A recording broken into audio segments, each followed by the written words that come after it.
So I had to move my camera backwards a bit so you can actually see see me from a broader perspective. It felt like I was jumping in your face earlier on, right? But yeah, I am actually not trying to jump in your face. I'm just going to talk about my experience, and I hope you find value in this video as you commit time to watching it. Thank you. So the first day I landed the UK, I remember my sister and her husband coming to meet me at the airport. I was so excited. I didn't even care about what and how I looked. I just wanted to arrive safely, and I prayed to God, God help me arrive safely. And then my sister came and her husband and Gatwick Airport it was when I arrived, and they were laughing. I had my two bags by my side, and they're like, why are you laughing?" And the first thing I did, firstly, I left my bags and I ran across the zebra crossing line. And then she cracked up like, no, she was shouting, don't run. I'm like, why would I run? The cars will hit me. No, the cars won't hit you. The cars knows that you're on the zebra crossing line and they are meant to stop for you. So I had a very traumatic experience in Lagos. I lived in Lagos and they traumatized me with road, the traffic on the road, the drivers, the violation of road traffic laws. I'm sorry, but I was traumatized by that zebra crossing line because I worked as a sales and marketing person for my company for years. And when I go on my calls and sometimes I'm on the road, I need to cross with my 6 inches heels sometimes or 4 inches heels. I am left in the middle of the road because I expect that people will understand that I'm actually on the zebra crossing line and you might need to stop for me. Nobody stops for you. You still have to run across the beautiful white line on the roads in front of the bank in Marina. Always. So that experience left me traumatized. And when I came to the UK, I did the same. I ran. And my sister laughed so hard. Her husband was like, okay, this is a new person. Of course, I'm just coming to the UK. What do you expect? And then she looked at my bag and she laughed again. I said, so what now? And she said, why did you have to travel with Ghana Must Go? So I traveled in with Ghana Must Go, two big ones. Not, yeah, two big ones. Never traveled out of the country before. I'd only been to Ghana before then, and I just had like a wee small bag. And now I came to the UK, and this is me saying I'm starting all over in another country. I packed my bags. I bought one big 46 kg bag, and I thought, oh, I've arrived. Put all my things in my 46 kg bag. And then the day of my travel, thank God I saw my friend Ellie. They came to pack my things from the house with a car, and then they were like, is that the bag you're traveling with? I said, yes. I said, they said, that bag cannot go with you. I said, why? They said, because you need two 23 kg bags and not one 46 kg bag. So in my head, I felt, okay, it's the same thing. It's one 46. No, it has to be two 23 kg. You have two of them each. So that day was traumatic. I phoned my very good friend. Thank you, my darling. She went into the market in Oshodi and she got me two Ghana Must Go, met me where I lodged in Airport Hotel, and we started packing. My friends are amazing. I've got good friends, and I'm saying in this video, I'm shouting out to you from 4 years ago, and 4 years after, you guys are still amazing. We didn't sleep that night. We packed my bags, unpacked my bag, and I ended. That was how I ended up with Ghana Must Go. I swear it was not my intention. There was no time to buy a proper bag. I had to use what I had because I couldn't rather miss my flight. But my sister was there laughing at me. I was like, okay, what you having? That's what I have to travel with. I'll tell you the story when we get home. But then I didn't just travel with Ghana Must Go. I traveled with a wrapped Ghana Must Go. So that made her laugh so hard. My Ghana Must Go was wrapped with paper, nylon. You know how you get to the airport, you'll be like, they're wrapping. I don't think they do that in anymore, right? My Ghana Must Go was wrapped meticulously, like wrapped and wrapped and wrapped the two of them so I could only see the hand. And then I wrote my name over the bags with a marker so they don't mix it up with somebody's else, somebody's one. So I wrote my name boldly in all the four corners of the bag so you could see that, oh, it belongs to Oviri. If I could attach a picture on that Ghana Must Go, I certainly would have, but I didn't. I didn't do that. The first lesson you need to learn is hold on to God, spiritual lessons. I'm sure you think because you're in the UK, things will be different. The spiritual still controls the natural, whether you're abroad or you're back home. So hold on to God like your life truly depends on it because it does depend on it. Work it out with God because God will sustain you through your journey. Nobody else can do that except God Almighty. Take that from me. I have a first-hand experience of talking to God about my immigration problems and how I feel, and He comes through every time. The second lesson is from me to you. I'll tell you freely, if you're not resilient, you will struggle. You must be resilient. You must find the strength to do immigration. Immigration is tough. Immigration as a black person is even tougher. Yes. I say this firsthand because I've had my fair share of experience in the United Kingdom. It is very tough.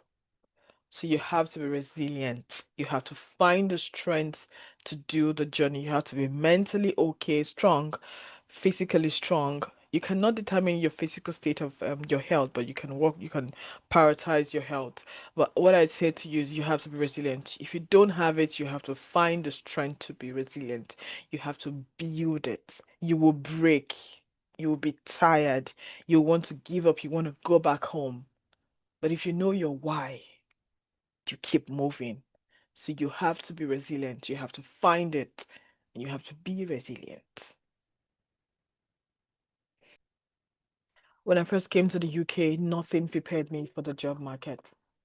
Nothing prepared me for how hard it would be to find a job.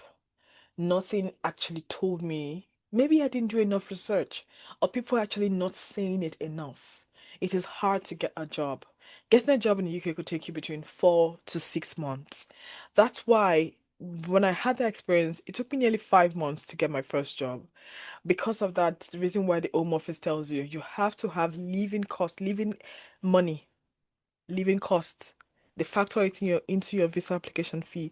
You have to have that attached as part of the money you put in your proof of fund for 9 months. Because the truth is, the system, you don't find a job easily. You can take 6 months, 4 months, 3 months, 2 months, 1 month. It is different for each person. Mine took me nearly 5 months, like I said. But nothing prepares you for the job market. You're going to face countless rejections. You're going to face um applications. You're going to apply like your life depends on it.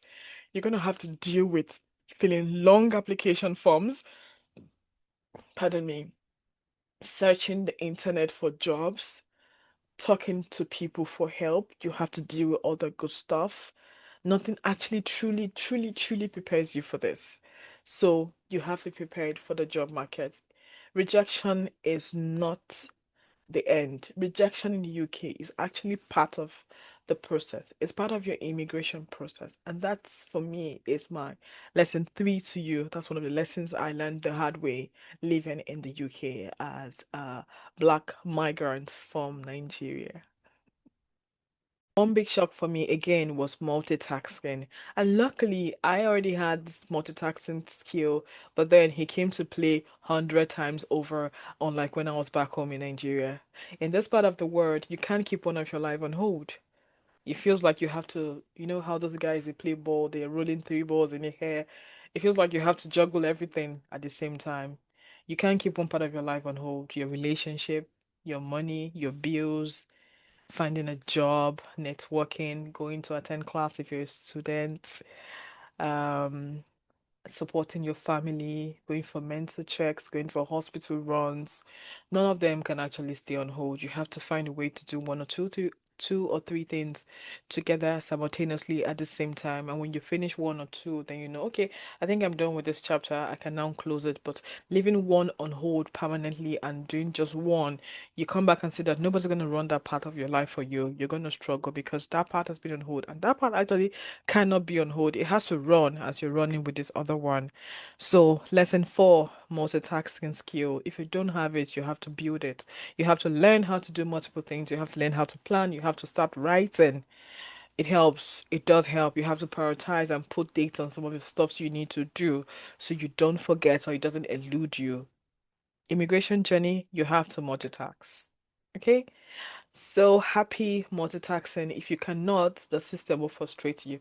Or you just get frustrated because when you come back to the things you've left on hold, you're tired, you're exhausted, you wanna give up. But now I'm saying to you, if you've not been here, if you're here already and you're struggling, learn how to prioritize, learn how to multitask, and then how to put some set part of your life in motion as you do other things. And may the good Lord see you through. Lesson 5. Let's talk about money. In the UK, your input equals your output. There is no free money anywhere in the UK. Some persons are lucky if they've seen free money, but generally speaking, there's actually no free money anywhere. Whatever you earn is equal to your sweat and your blood.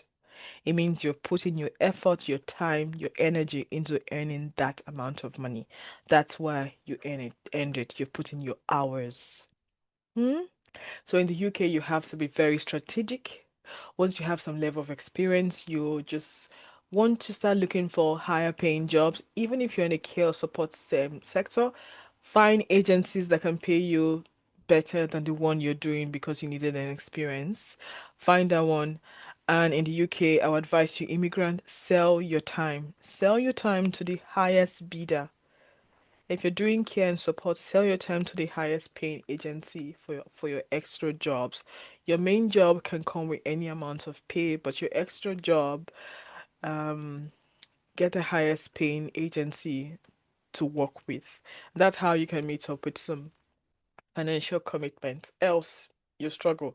You can't have two jobs that pays you minimum wage. Get one that pays minimum wage and get the other one that pays you well above minimum wage. How do you survive in the UK? That's how we survive. That's how I have survived.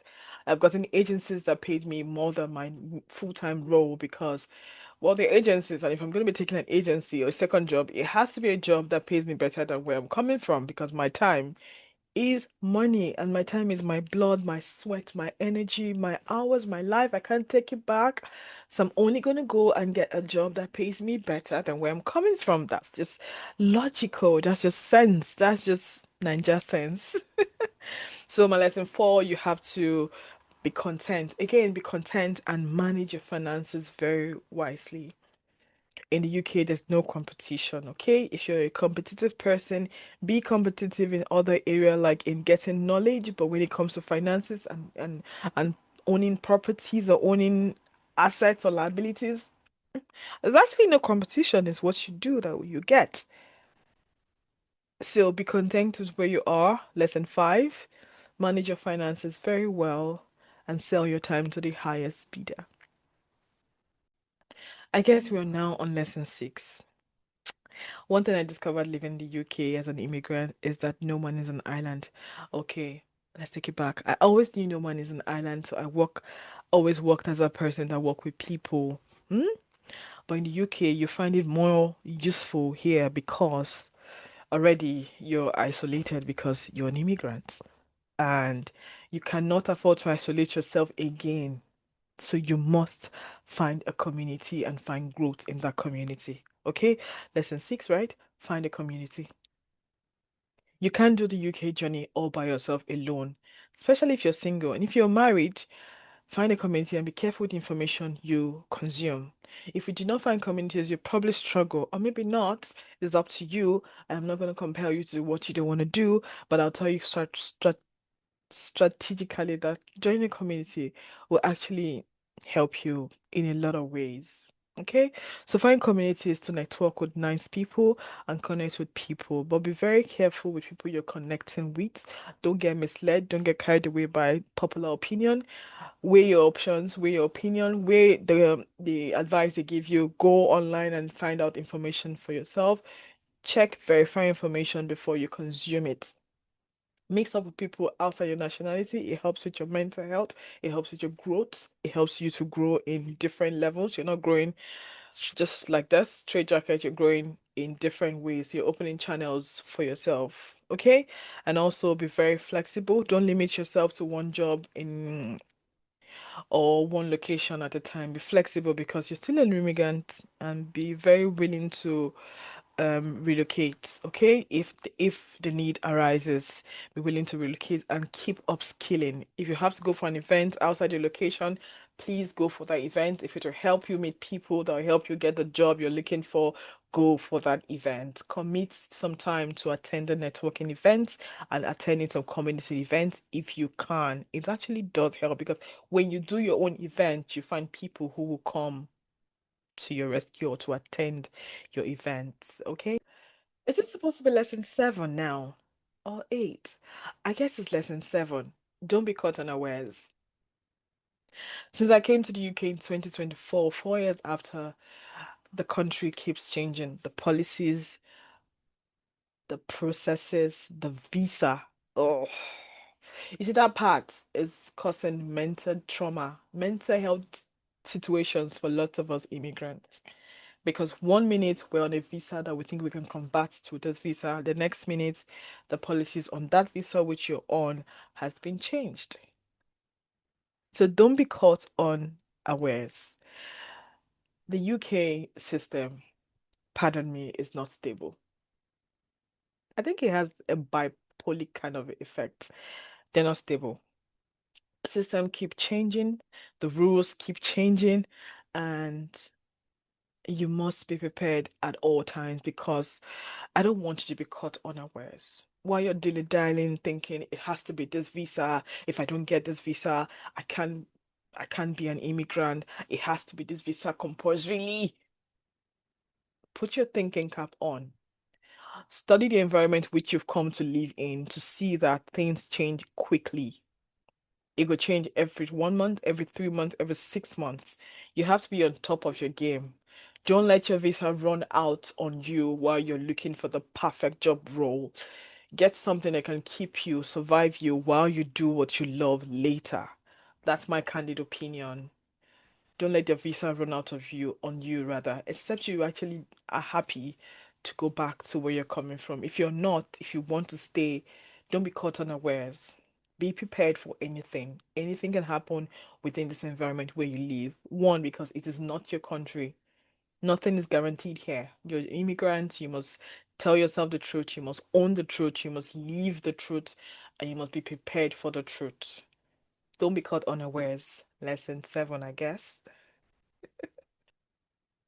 After 4 years of living in the UK,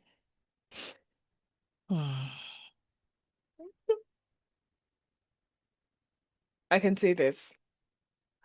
The UK has stretched me. I feel like I don't have any more elasticity. Like it has actually stretched. I've been so stretched. It has completely stretched me. If I'm not saying the word correctly, that's my accent. I can't apologize for that. I'm sorry, I am Nigerian. It has stretched me. It has tested me and it has taught me. The UK again, I've built my resilience level has gone up to 555, 1,100%. It has actually gone really high. And I've learned so much living in the UK. My level of discipline has increased, I promise you. My intellectual capacity has been expanded and exposed. I have come to meet amazing people. People I know I would never have met in my country if I stayed back home. I met different nationalities from Zimbabwe, from Rwanda, from Ghana, from South Africa, from in the UK, those indigenes from Scotland, from Caribbean, from Jamaica, from where I've met a lot of people, a lot of amazing, nice people in the UK. I wouldn't have met them if I never came here. There's some countries I can't remember that I'd be like, oh, I've never heard that country before. Like, yeah, I met someone from Spain, nice people, nice couples. I met people from Poland.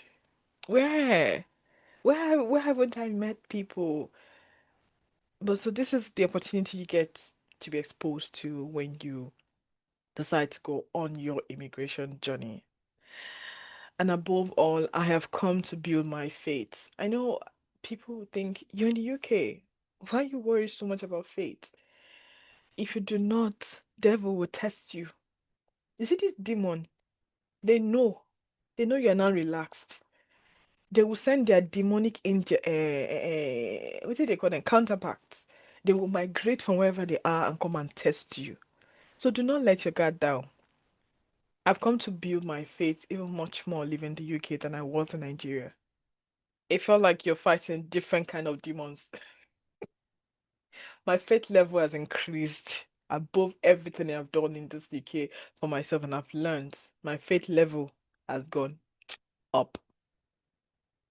So if you're starting your journey, if you're thinking about it, I hope my story helps you navigate and helps you find strength and clarity. This is not gonna be easy. The immigration journey is not easy. Before I came here, my sister could not tell me what she was going through. I mean, what the country was like. She couldn't say it. I just felt, it can't be that bad. I don't mind anything. She couldn't quite explain or tell me what it was like. She just said, if you want to come, I encourage you to come. But it's not that easy. And then it's all right. I lived in Lagos. I'm a Lagos girl. Thumbs up. It's different. It's just different. And nothing actually prepares you for this except your own experience. And if you move with the right crowd in UK, you're not going to get lost. Make sure when you come, if you decide to relocate, if you've not relocated yet, you move with the right crowd and you have your own goals in front of you. And most especially, follow God.